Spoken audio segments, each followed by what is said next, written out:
I was about to close a $280 million deal with a Mafia boss when my maid's daughter walked into the room and whispered, "He's lying to you." What happened next? Changed everything. I'm glad to have you here.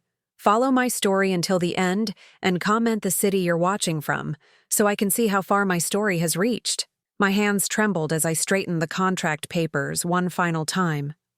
$280 million. The numbers seemed impossible, even printed there in black and white on the crisp letterhead. At 63, I thought my biggest deals were behind me. I thought I'd spend my remaining years managing what was left of Hartwell Industries, watching it slowly decline like so many family businesses do. But Vincent Torino had changed everything. He sat across from me in my conference room, his silver hair perfectly styled, his Italian suit probably worth more than most people's cars. There was something magnetic about him. The way he spoke, the confidence in his gestures, the slight accent that made everything sound more sophisticated. When he'd first contacted me 6 months ago, I'd been skeptical. Men like Vincent Torino didn't usually seek out companies like mine. "Mrs. Hartwell," he said, his voice smooth as aged whiskey. "This partnership will transform your legacy. Your father would be proud." I smiled, feeling a warmth spread through my chest. Dad had built Hartwell Industries from nothing, working 16-hour days until the stress killed him at 58. I'd been fighting to honor his memory ever since, but the market had changed. We couldn't compete with the big corporations anymore. Vincent leaned forward, his dark eyes intense. $280 million for a 70% stake. You'll retain control of operations, of course. I'm simply the silent partner providing the capital injection you need. It was too good to be true, but I'd had my lawyers review everything 3 times. The money was real. Vincent's credentials checked out, at least the ones we could verify. He owned holdings across Europe and South America, had fingers in shipping, real estate, import-export, the kind of diversified portfolio that old money built over generations. "The funds will transfer today," Vincent continued, adjusting his gold cufflinks. "We can have this finalized within the hour." My heart pounded. After struggling for years, watching competitors steal our contracts, laying off employees who'd been with us for decades, this was salvation. This was the miracle I'd prayed for every night. I reached for my pen, my signature ready to change everything. That's when the conference room door burst open. Sloan stumbled in, her dark hair disheveled, her usual composed demeanor completely shattered. She looked like she'd been running. Her mother Maria had worked for my family for 15 years, keeping our house spotless, preparing meals, handling the mundane details that kept my life organized. Sloan had always been quiet, respectful, almost invisible. At 28, she worked part-time helping her mother while attending community college. She'd never, ever interrupted a business meeting. "Mrs. Hartwell," she gasped, her voice barely above a whisper but carrying an urgency that made my blood freeze. "He's lying to you." The temperature in the room seemed to drop 10 degrees. Vincent's expression shifted so subtly I almost missed it. A tightening around his eyes, a slight stiffening of his shoulders, but his smile remained perfectly in place. "I'm sorry," I stammered, heat flooding my cheeks. "Sloan, what are you doing here?" "You can't just—" "Please," she interrupted, her dark eyes locked on mine with an intensity I'd never seen before. "Don't sign anything, please." The humiliation crashed over me like a wave. Here I was, conducting the most important business meeting of my life, and the housekeeper's daughter was treating me like a confused old woman who needed protection from her own decisions. Vincent chuckled, a sound like velvet over steel. "Perhaps the young lady is concerned about employment security? I assure you, all current staff will be retained." "That's not—" Sloan started, but I cut her off. "Enough." My voice came out sharper than I intended. "Sloan, leave. Now." She took a step closer to the table, desperation creeping into her voice. "Mrs. Hartwell, I know how this looks, but you have to listen to me. Vincent Torino isn't who he says he is." The silence that followed was deafening. Vincent's fingers drummed once against the polished wood of the conference table, a gesture so subtle I might have imagined it. But something about that tiny movement sent a chill down my spine. Young lady, Vincent said, his tone still pleasant but with an edge that hadn't been there before. These are serious accusations. I hope you have proof to back them up. Sloane's face went pale. She opened her mouth, closed it, then looked at me with something that might have been pity. I'm trying to save your life. My life? I laughed, but it sounded hollow even to my own ears. Sloan, you're being ridiculous. Mr. Torino is offering us the chance to rebuild everything. This is legitimate business. It's not, she whispered. And if you sign that contract, you won't live to regret it. The words hung in the air like a threat. Vincent's smile never wavered, but I caught him glancing at his watch. A simple gesture, but it felt loaded with meaning I couldn't quite grasp. I think, I said carefully, standing up from my chair, this meeting needs to be postponed. Colleen. Vincent's voice was soft, almost fatherly. Don't let unfounded paranoia destroy the opportunity of a lifetime. Your company is hemorrhaging money. Without this injection, you'll be bankrupt within 6 months. He was right, and we both knew it. The quarterly reports were sitting in my office safe, painting a picture of steady decline that kept me awake at night. Without this deal, I'd have to start laying off more employees within weeks. The pension fund was already stretched thin. Sloan stepped between me and the contract, her small frame somehow commanding the entire room. Mrs. Hartwell, I know you don't trust me. I know I'm just the maid's daughter to you, but my mother overheard something about you. What kind of something? I found myself asking, despite everything. Sloan glanced at Vincent, then back at me. When she spoke, her voice was barely audible. They're planning to kill you after you sign. The pen slipped from my fingers, clattering against the table. Vincent was already standing, straightening his tie with practiced ease. I think emotions are running too high for productive discussion. Perhaps we should reconvene tomorrow, Colleen. Give you time to. Consider your options. But as he gathered his papers, I noticed his hands weren't quite steady. And for the first time since he'd walked into my office, Vincent Torino looked like a man with something to hide. After he left, Sloan and I stood alone in the conference room, the unsigned contract lying between us like evidence of a crime that hadn't been committed yet. You have no idea what you've just done, I told her, my voice shaking with anger and something else I couldn't name. Sloan met my gaze steadily. I know exactly what I've done. I've bought you one more day to stay alive. As she walked out, leaving me alone with the contract and my doubts, I couldn't shake the feeling that my entire world was about to collapse. But I didn't know yet whether Sloan was my salvation or my destruction. The pen lay where I'd dropped it, and the signature line remained ominously blank. Sleep didn't come that night.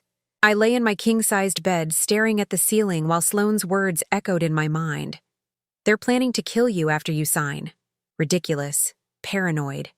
The desperate imagination of a young woman who'd probably watched too many crime shows. But as the hours crawled by, doubt crept in like fog under a door. I'd built my life on logic, on careful analysis of facts and figures. Emotion was a luxury I couldn't afford in business. Yet something about Vincent's reaction to Sloan's interruption nagged at me. The way his smile had flickered for just a moment. The subtle glance at his watch. By morning, I'd convinced myself I was being foolish. Vincent Torino represented everything I needed. Capital, connections, a future for the company Dad had built with his bare hands. I couldn't let the hysterical warnings of a college student destroy that. I called Vincent at 7 a.m. sharp. Colleen, his voice was warm, concerned. I hope you've had time to reconsider. I'd hate for yesterday's interruption to damage what we're building together. I'm ready to proceed, I said, gripping the phone tighter than necessary. Can we meet today? Of course. But perhaps we should meet somewhere more private this time. I have a suite at the Meridian Hotel. We can finalize everything without any unexpected visitors. Something about the way he said unexpected visitors made my skin crawl. But I pushed the feeling aside. What time? Shall we say 2 o'clock? And Colleen, perhaps it would be best if you came alone.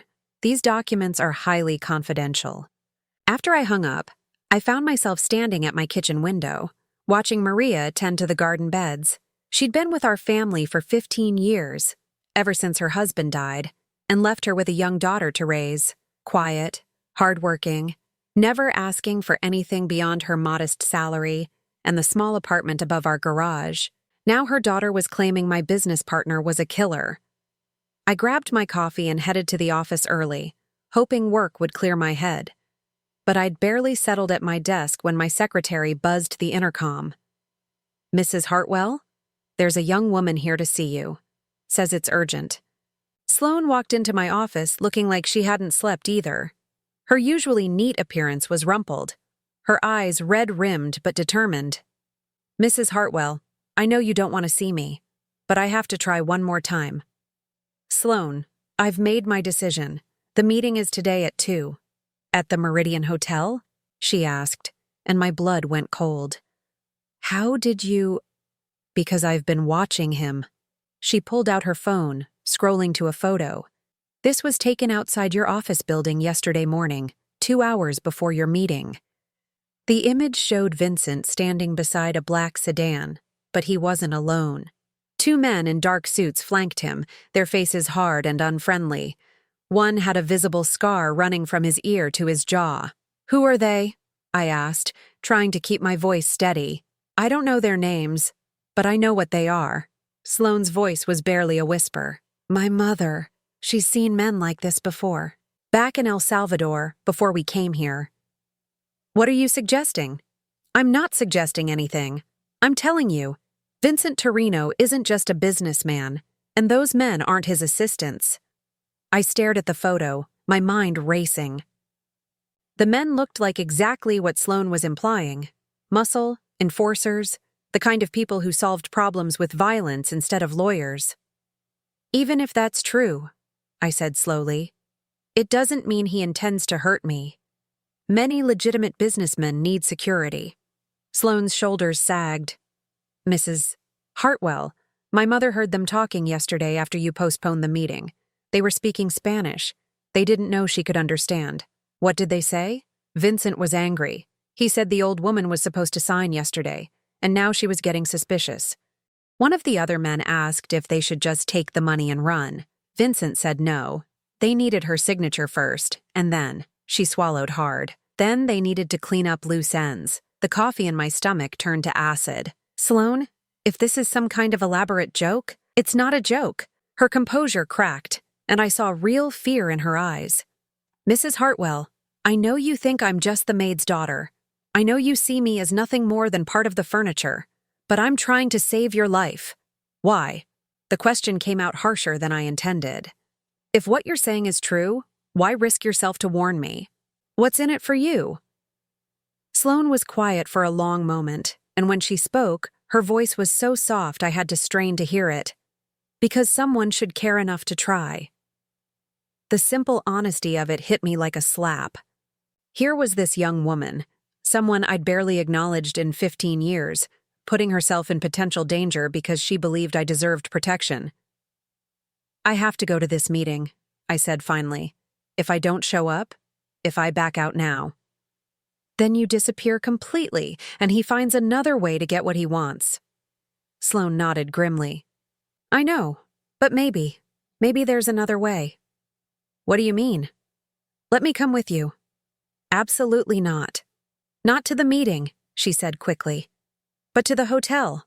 I can wait in the lobby, keep watch. If something goes wrong." "If something goes wrong, you'll what? Call the police? And tell them what?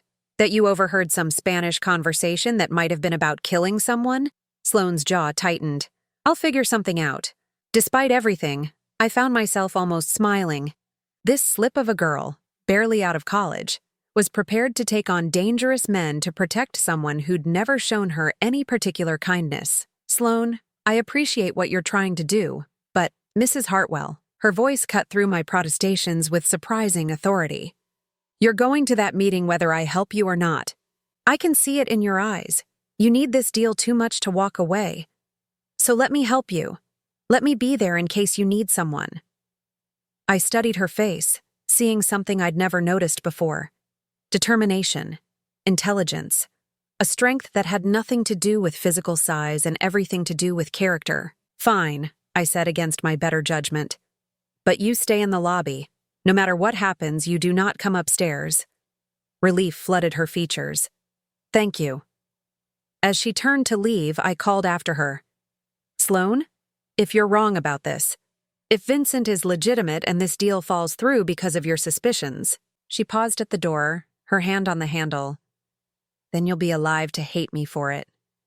After she left, I sat alone in my office, staring at the photo on her phone that she'd forwarded to mine. Those men didn't look like accountants or lawyers.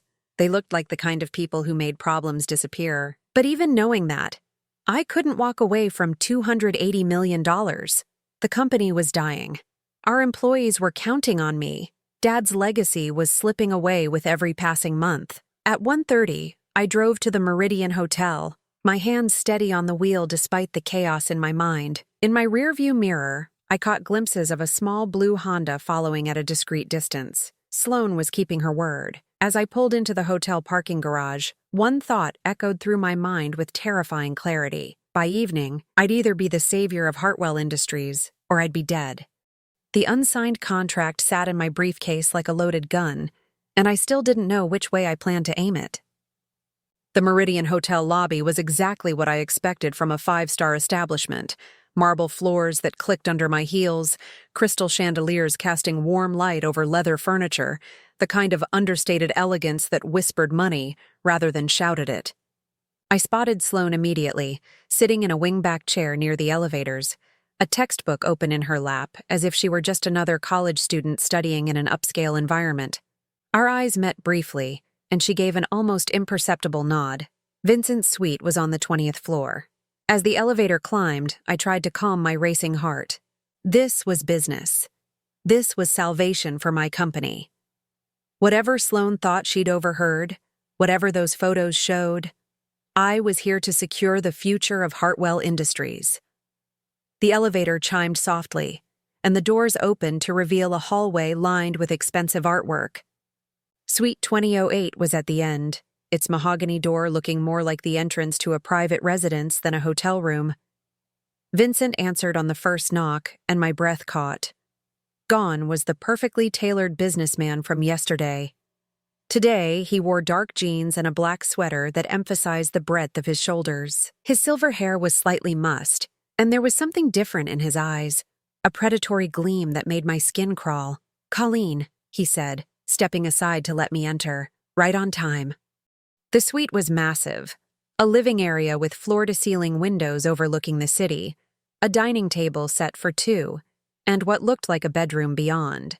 But what caught my attention were the three other men sitting around the coffee table.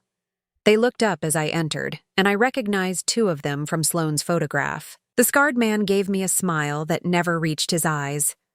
"I thought we were meeting alone," I said, my voice steadier than I felt. "Just some associates," Vincent replied smoothly, gesturing toward the dining table where the contract papers were spread out. "They're here to witness the signing, purely ceremonial." Everything about this felt wrong. The casual dress, the presence of these men, the way Vincent moved around the suite like he owned it. But the contract was there, waiting. $280 million in capital that could save everything Dad had built. "Shall we get started?" Vincent asked, pulling out a chair for me. I sat down, acutely aware of the four men watching my every movement. The contract looked the same as yesterday. Pages of legal language that my lawyers had already reviewed, transfer instructions for the funds, partnership agreements that would inject new life into Hartwell Industries. "The money will transfer the moment you sign," Vincent said, settling into the chair beside me. "My bank is standing by." I picked up the pen, my hand trembling slightly. The signature line beckoned, just my name, and everything would change. That's when my phone rang. "I'm sorry," I said, glancing at the screen. It was Sloan. "I should take this." Vincent's expression tightened almost imperceptibly. "Perhaps it can wait. We're so close to finalizing everything." But something in his voice, a hint of urgency, maybe even desperation, made me answer the call. "Mrs. Hartwell." Sloan's voice was breathless, panicked. "Don't sign anything. I'm in the hotel business center, and I've been researching Vincent Torino online. Sloan, this isn't the time. He's not Vincent Torino, she interrupted. The real Vincent Torino died 3 years ago in a car accident in Naples. Mrs. Hartwell, the man you're with, is using a dead man's identity. The pen slipped from my fingers for the second time in 2 days. I looked up to find Vincent watching me intently, his dark eyes unreadable. Is everything all right? He asked. Yes, just a minor issue at the office. I ended the call, my mind reeling. The man sitting beside me wasn't Vincent Torino. He was someone else entirely. Someone who'd stolen the identity of a dead businessman and crafted an elaborate deception to. What? What did he really want? You look pale, Colleen, Vincent, or whoever he was, said softly. Perhaps some water? He gestured to one of his associates, who moved toward the wet bar. But as the man passed behind my chair, I caught a glimpse of something that made my blood freeze. A shoulder holster, the dark metal of a gun just visible beneath his jacket. Actually, I said, standing abruptly, I'm feeling a bit unwell. Perhaps we should postpone this until tomorrow. The temperature in the room seemed to drop. Vincent's charming smile faltered, and for a moment I saw something predatory flash across his features. Colleen, he said, rising slowly, you've come this far. Your company needs this injection of capital. Why walk away when we're so close to success? I just need some time to what? His voice was sharper now, the Italian accent slightly more pronounced. To let your doubts destroy the opportunity of a lifetime? The 3 men around the coffee table had stopped pretending to read their newspapers. They were watching us now, their attention focused and dangerous. I think, I said carefully, I should have my lawyers review the contract one more time. Vincent laughed, but there was no humor in it. Your lawyers have already reviewed it 3 times. What could they possibly find now that they missed before? He was right, and we both knew it. But stalling was the only strategy I had left. Nevertheless, I said, moving toward my purse, I prefer to be thorough. Sit down, Colleen. The words were spoken quietly, but they carried the weight of a command. When I looked at Vincent, at the man wearing Vincent's face, I saw someone entirely different from the charming businessman who'd first contacted me. I'm sorry? I said sit down. He gestured to the chair I'd vacated.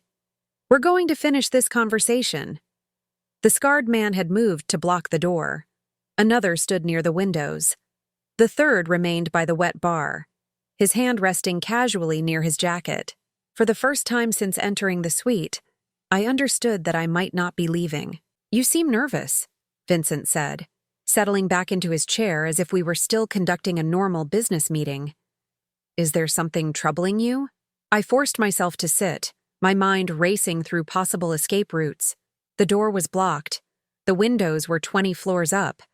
My phone was on the table, but I doubted they'd let me use it again. I'm fine, I managed. Just want to make sure I understand all the terms. Oh, I think you understand perfectly. Vincent leaned forward, his eyes never leaving mine. The question is whether you're going to cooperate, or whether we need to find alternative methods of persuasion. The mask was completely off now. Whatever charm he'd used to lure me here had evaporated, leaving behind something cold and calculating. What do you really want? I asked. Vincent smiled, and this time it was genuine. What I've wanted from the beginning, Colleen. Your signature on that contract. But why? If the money isn't real? If you're not who you claim to be? Who says the money isn't real? He pulled out his phone, scrolling to what looked like a bank account.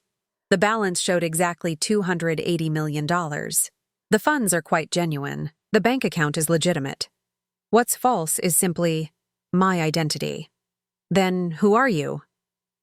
Someone who needs to wash a very large sum of money, he said matter-of-factly.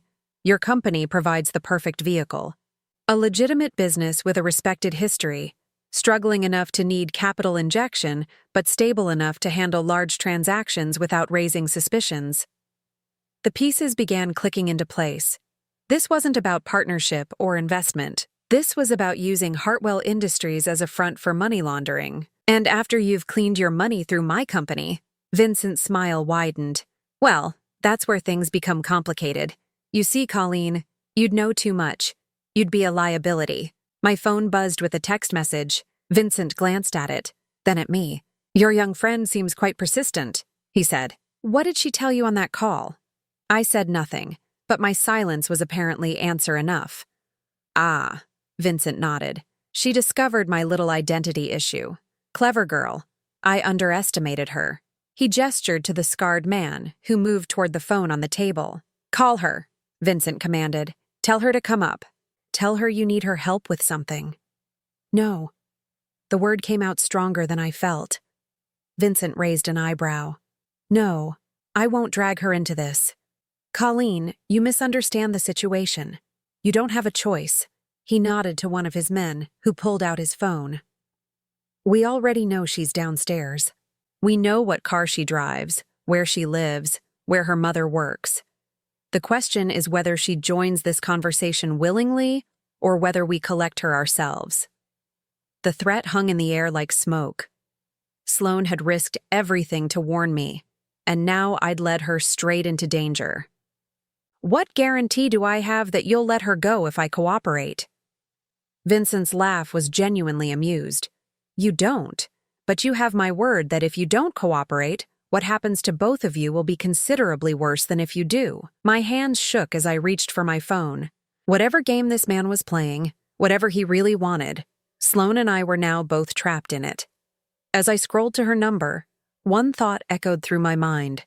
The girl who'd tried to save me was about to become another victim of my greed. I stared at my phone, Vincent's threat hanging over me like a sword. Call Sloan up here, or they'd go get her themselves.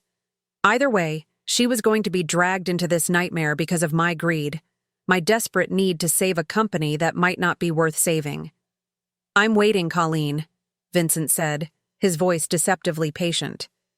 Before I could dial, my phone rang again. Sloan's name flashed on the screen.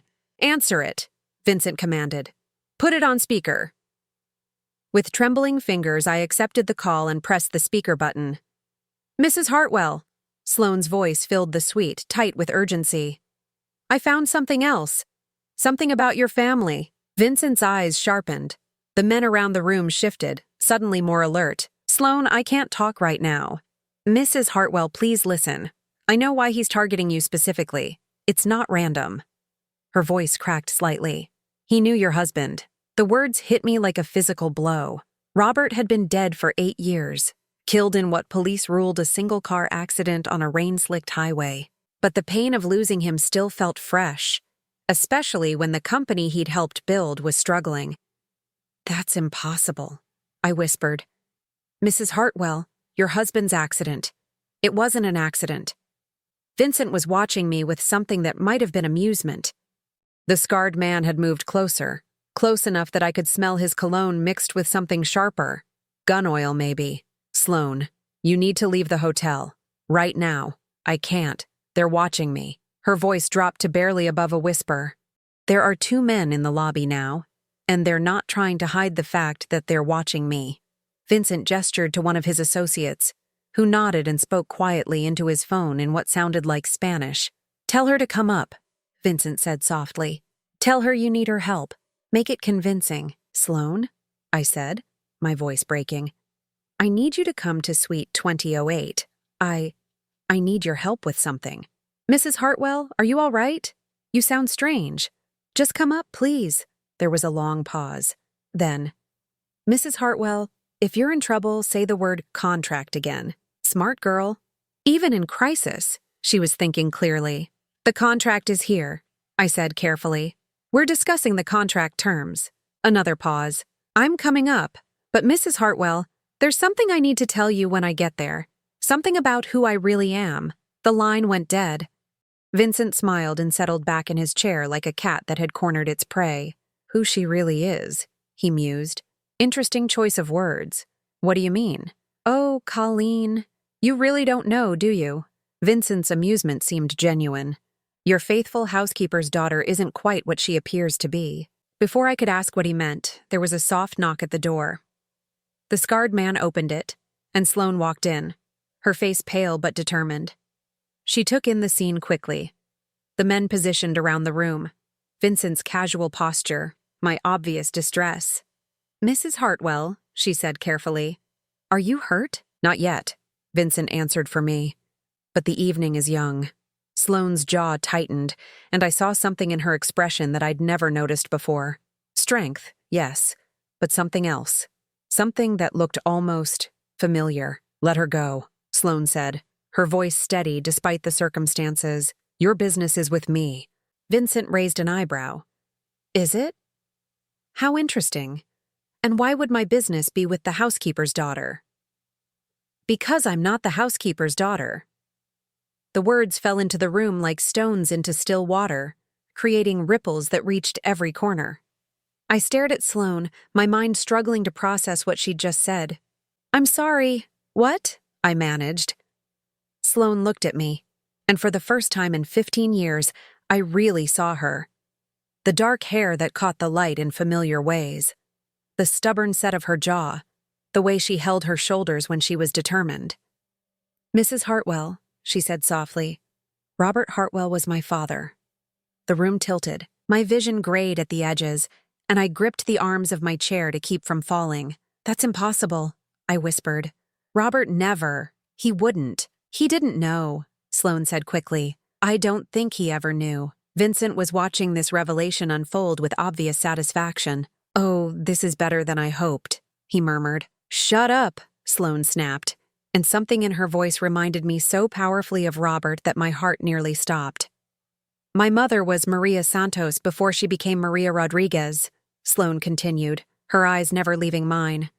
She worked as a secretary at Hartwell Industries 29 years ago, before you and Robert were married. The pieces began clicking together with horrible clarity. Maria had started working for us 15 years ago, but she'd always seemed to know more about the house, about Robert's preferences, than a new employee should. I'd attributed it to her attention to detail, her dedication to doing the job well. Robert had an affair, I said numbly. A brief one, Sloan confirmed. According to my mother, it ended when he got engaged to you. She never told him she was pregnant. She thought it was better that way. But why come to work for us? Why bring you into our house? Sloane's composure cracked slightly.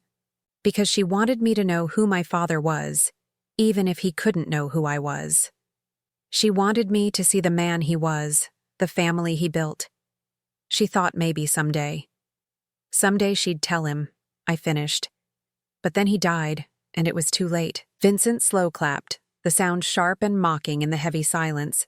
What a touching family reunion. Now that we have everyone together, perhaps we can get back to business. You killed him, Sloan said, turning to face Vincent with a fury that transformed her entire demeanor. You killed my father. Indirectly, Vincent admitted with a shrug. Robert was asking too many questions about some of my business dealings. He'd discovered certain irregularities in shipments coming through the port facilities his company used. Nothing that couldn't be explained, but Robert had always been annoyingly honest. The casual way he spoke about my husband's murder made my stomach revolt. Robert had died because he'd stumbled onto something he shouldn't have seen. So, you had him killed? I said, my voice barely audible. I had him convinced to take a late-night drive on a dangerous road during a storm, Vincent corrected. What happened after that was simply unfortunate timing. You bastard, Sloan breathed. And now, Vincent continued, his widow is going to help me clean $280 million through the company he loved so much. There's a certain poetic justice to it, don't you think? I looked at Sloan, really looked at her, and saw Robert in the shape of her nose, in the determined set of her chin, in the way her eyes flashed when she was angry. My husband's daughter had been living in my house for 15 years, and I'd never seen it. Why didn't you tell me? I asked her. Because I was just the maid's daughter to you, Sloan said simply. You never saw me as anything more than part of the furniture. And after a while, I convinced myself it was better that way. Better to be invisible than to risk being rejected by the only family I had left. The words cut deep because they were true. I had dismissed her, ignored her, treated her as nothing more than an extension of her mother's service. And all the while, she'd been Robert's child, the daughter he'd never known he had. This is all very touching, Vincent interrupted. But we have business to conclude. Colleen, you're going to sign that contract, and your stepdaughter here is going to ensure that you do." He gestured to the scarred man, who moved behind Sloane's chair. The threat was clear. "Don't," Sloan said quickly. "Mrs. Hartwell, don't sign anything because of me. I can't let him hurt you," I said, reaching for the pen. "You already hurt me," Sloan replied, her voice soft but steady. "Every day for 15 years you hurt me by refusing to see me. But you know what? I still tried to save you. Because that's what family does." Vincent's phone buzzed. He glanced at it, and his expression shifted slightly. "It seems we have a complication," he said, looking at his men. "Hotel security is asking questions about our extended stay." The scarred man spoke rapidly in Spanish. Vincent's frown deepened. "We need to move this along," he said, his casual demeanor slipping. "Colleen, sign the contract, now." But as I reached for the pen, Sloan caught my eye. In her gaze, I saw something that made my blood run cold with hope. She had a plan, and for the first time since Robert's death, I wasn't facing danger alone. I had family fighting beside me, even if I'd been too blind to see it for 15 years. Vincent's patience was wearing thin. I could see it in the way his fingers drummed against the table, in the tightness around his eyes as he glanced repeatedly at his phone. Whatever complication had arisen with hotel security was making him nervous, and nervous criminals were dangerous criminals. "Colleen," he said, his voice carrying a sharp edge, "I'm going to count to 10. If you haven't signed by then, your stepdaughter will pay the price for your hesitation." The scarred man's hand moved to rest on Sloane's shoulder. She didn't flinch, but I saw the slight tension in her posture. "1," Vincent began. I gripped the pen, my mind racing. There had to be a way out of this. Had to be something I was missing. 2. Sloan caught my eye and mouthed something I couldn't quite make out. Then she did it again, more clearly. "Trust me." 3. What plan could she possibly have? We were trapped 20 floors up with armed men blocking every exit. Even if hotel security was asking questions, they were probably just routine inquiries about checkout times or room service. 4.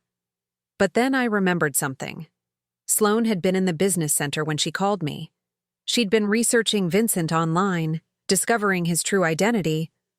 What else might she have found? What else might she have done? 5. Vincent's phone buzzed again. This time when he looked at it, his face went pale. 6. The scarred man leaned down to whisper something in Vincent's ear. Whatever he said made Vincent's jaw clench. 7. Another buzz. Vincent's hand trembled slightly as he read the message. 8. That's when I heard it. The faint sound of sirens in the distance, growing closer. 9. Vincent's eyes snapped to Sloan, who was watching him with something that might have been satisfaction. "What did you do?" he demanded. Sloan smiled, and for the first time since I'd known her, it was Robert's smile. Confident, defiant, unafraid. "I sent emails, lots of them." "What kind of emails?" "To the FBI, to the DEA, to the Treasury Department's Financial Crimes Division." Her voice was steady, almost conversational. Amazing what you can find when you really dig into someone's background. Amazing what databases a college student can access when she's studying criminal justice. Vincent shot to his feet, his chair toppling backward. "You little—" "I found bank records," Sloan continued, ignoring his rage. "Transaction histories, shell companies. I found a whole network of money laundering operations spanning 3 countries. And I found something else." She reached into her jacket pocket slowly, careful not to make any sudden movements that might spook the armed men.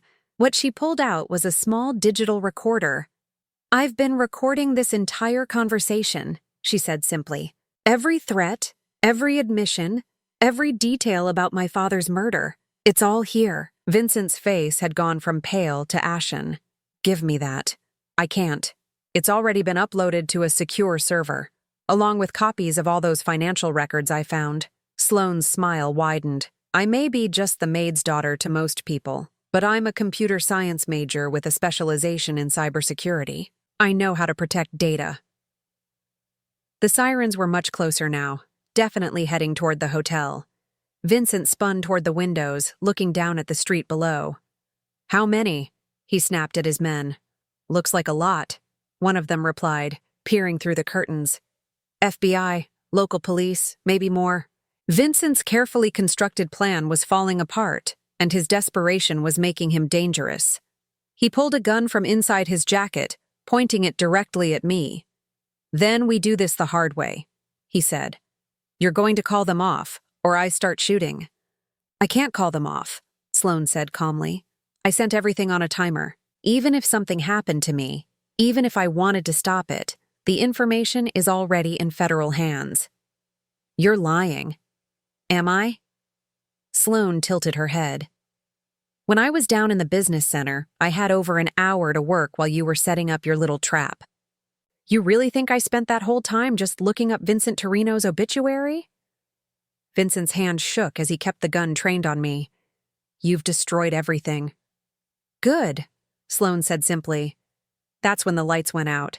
Emergency lighting kicked in a second later, bathing the suite in an eerie red glow. Through the windows, I could see the flashing lights of what looked like dozens of police vehicles surrounding the hotel. "They've cut the power," the scarred man said, his voice tight with concern. Vincent's phone rang. He answered it with a sharp, "What?" Even from across the room, I could hear the authoritative voice on the other end. "This is Special Agent Morrison with the FBI. The building is surrounded. You have 5 minutes to send down any hostages and surrender peacefully." Vincent ended the call and threw the phone against the wall, where it shattered into pieces. "This is your fault," he snarled at Sloan. "All of it." "No," Sloan replied, standing up slowly despite the gun still pointed in our direction. "This is your fault. You killed an innocent man because he threatened your business. You tried to use his widow to launder your dirty money. You threatened to kill both of us. This is exactly what you deserve." "Shut up!" Vincent's composure had completely cracked. "Just shut up!" But Sloan wasn't finished. "You want to know the really beautiful part? The $280 million you were so eager to clean? I found out where it came from." Vincent went very still. "It's not just dirty money," Sloan continued. "It's stolen money. Money that belongs to a pension fund in Miami. Money that belongs to teachers and firefighters and police officers who trusted their retirement savings to the wrong people." The blood drained from Vincent's face. "How could you possibly know that?" "Because I'm good at my job," Sloan said. "Better than you thought. Better than you gave me credit for. And because I had help." "What kind of help?" Sloan looked at me, and I saw something in her eyes that made my heart race. "Mrs. Hartwell, do you remember your husband mentioning a young woman who worked part-time in the company's IT department while she was in college? Someone who helped him trace those suspicious shipment records?" My breath caught.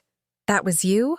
"I was 18, working under my mother's maiden name, Santos. Your husband was the only person in that company who treated me like I mattered, like I had a brain." Her voice softened. "He never knew who I was, but he believed in what I could do. When he started investigating those shipping irregularities, I helped him dig deeper. The pieces clicked together with stunning clarity." "You knew about Vincent all along." "I suspected. When he approached you 6 months ago, something about his story didn't feel right. So I started digging again, using everything my father had taught me about following financial trails." Vincent's gun swung between us, his desperation palpable. "None of this matters.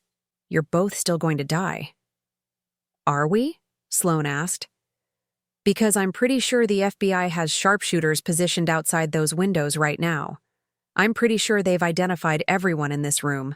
And I'm pretty sure that killing federal witnesses would be the stupidest thing you could possibly do." As if to emphasize her point, a red laser dot appeared on the wall behind Vincent, sweeping slowly across the room. "5 minutes are up," came a voice through a bullhorn from outside. "Send down the hostages now." Vincent's men were looking increasingly nervous. The one by the door kept glancing toward the hallway, as if calculating escape routes. The man by the windows had backed away from the glass. "Boss," the scarred man said quietly, "maybe we should consider—" "No!" Vincent snapped. "We don't run! We finish this." but his authority was cracking along with his composure. I could see it in the way his men avoided his eyes, in the way they shifted their weight toward potential exits. "You know what the really ironic part is?" Sloan said, her voice conversational despite the chaos around us. "If you had just left us alone, if you had tried to launder your money through some other company, you might have gotten away with it. But you had to come after the widow of the man you killed. You had to make it personal." She took a step closer to me, positioning herself between Vincent's gun and my chair. "And the moment you made it personal," she continued, "you made it my business, because like it or not, she's family. And family protects family." The words hit me like a physical blow. This young woman I'd ignored for 15 years was willing to die to protect me. She'd spent months planning this confrontation, gathering evidence, setting traps, all to bring down the man who'd killed her father and threatened her family. Her family. Me. "I'm sorry," I whispered, the words barely audible over the chaos outside. Sloan glanced back at me, her expression softening. "For what?" "For not seeing you. For not knowing. For treating you like you didn't matter. You see me now," she said simply. "That's what matters." Vincent's backup phone rang again. This time the voice was louder, more insistent. "This is your final warning. Release the hostages immediately, or we're coming up."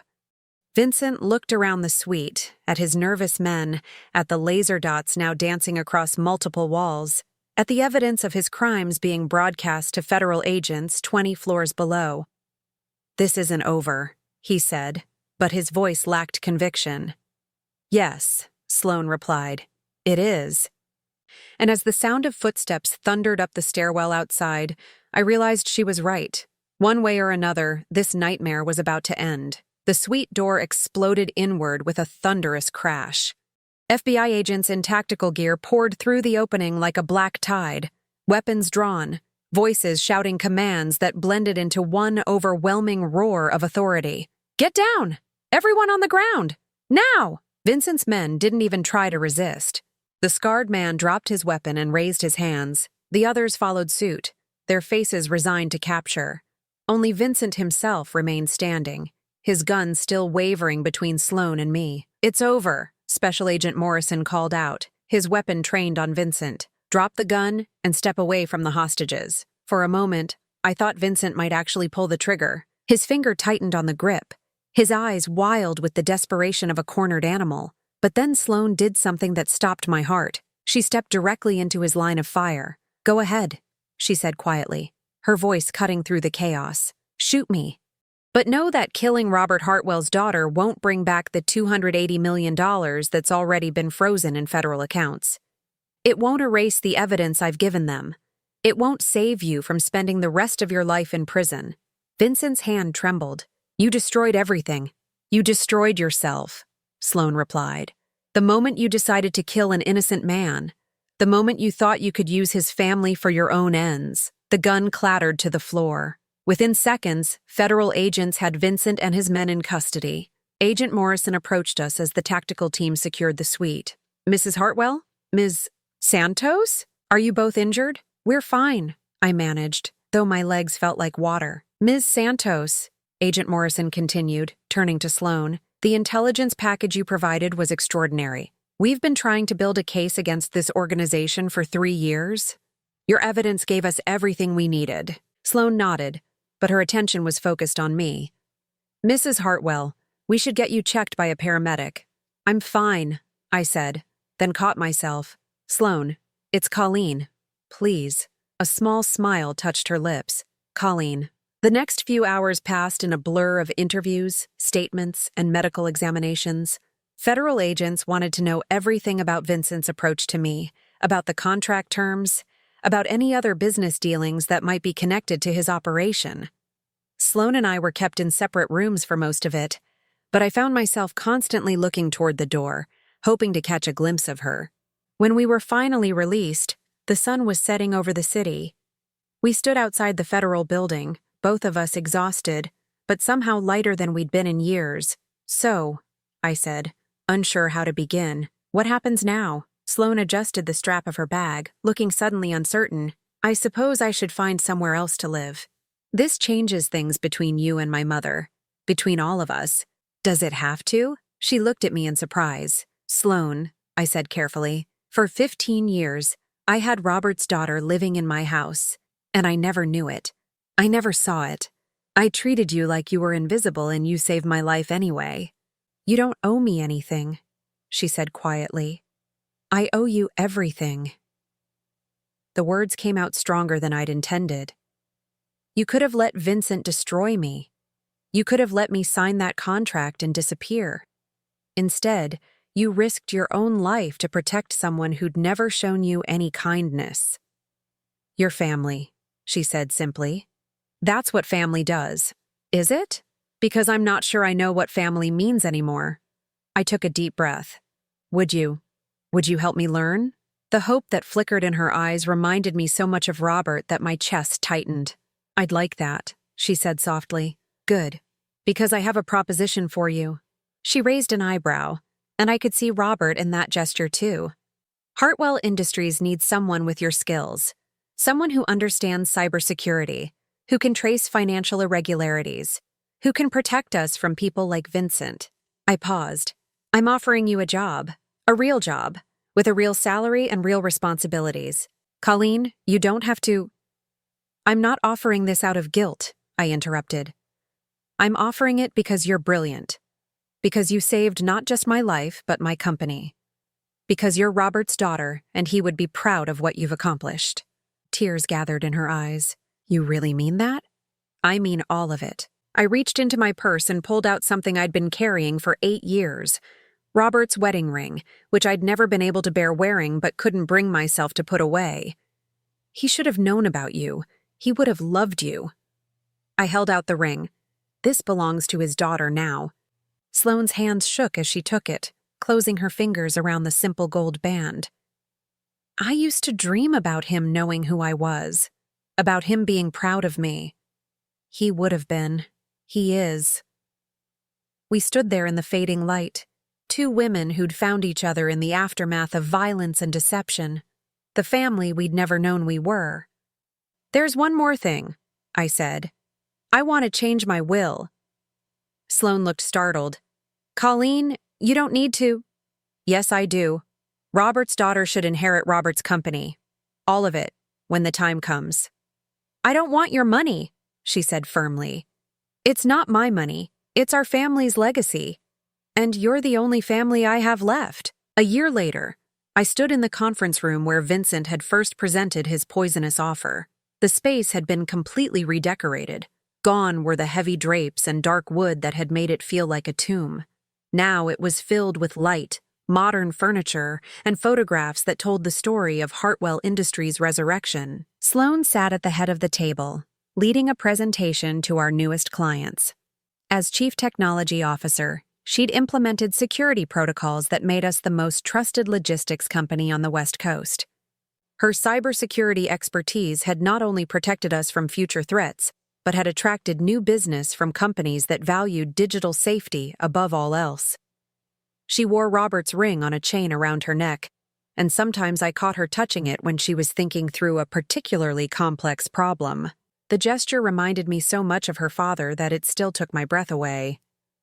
The quarterly reports show a 37% increase in revenue, she was saying, her voice confident and clear. Client retention is at 94%, and we have a waiting list of new companies wanting to partner with us. After the meeting, we walked to Robert's office, now hers, together. The space bore little resemblance to how he'd left it, but the spirit was the same. Integrity, innovation, family. I have something for you, Sloan said, pulling out a wrapped package. Inside was a framed photograph I'd never seen before. Robert and a young woman who could only be Maria, both of them laughing at something off camera. Maria looked radiant, happy in a way I'd never seen during her years working for us. She kept this hidden for 29 years, Sloan said softly. But before she died last month, she wanted you to have it. She wanted you to know that she never meant to deceive you.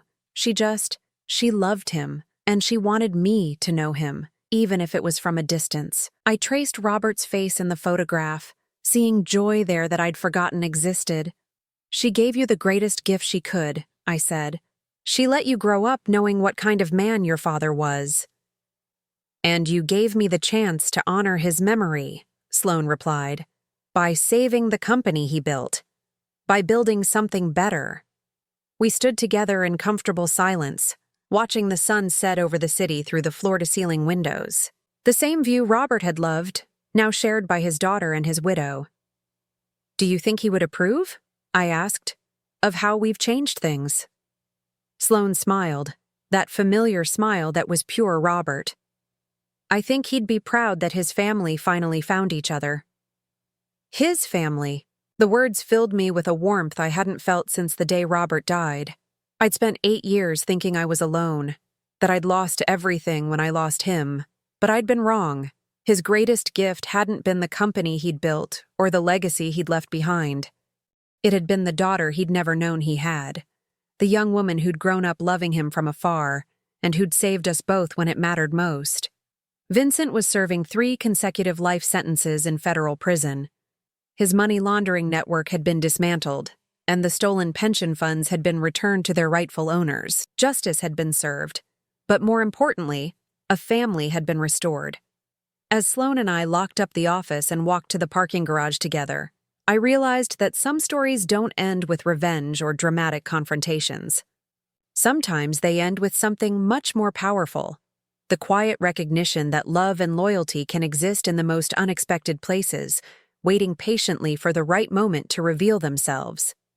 And sometimes, if you're very lucky, that moment comes just in time to save your life. Now I'm curious about you who listened to my story. What would you do if you were in my place? Have you ever been through something similar? Comment below. And meanwhile, I'm leaving on the final screen 2 other stories that are channel favorites, and they will definitely surprise you. Thank you for watching until here.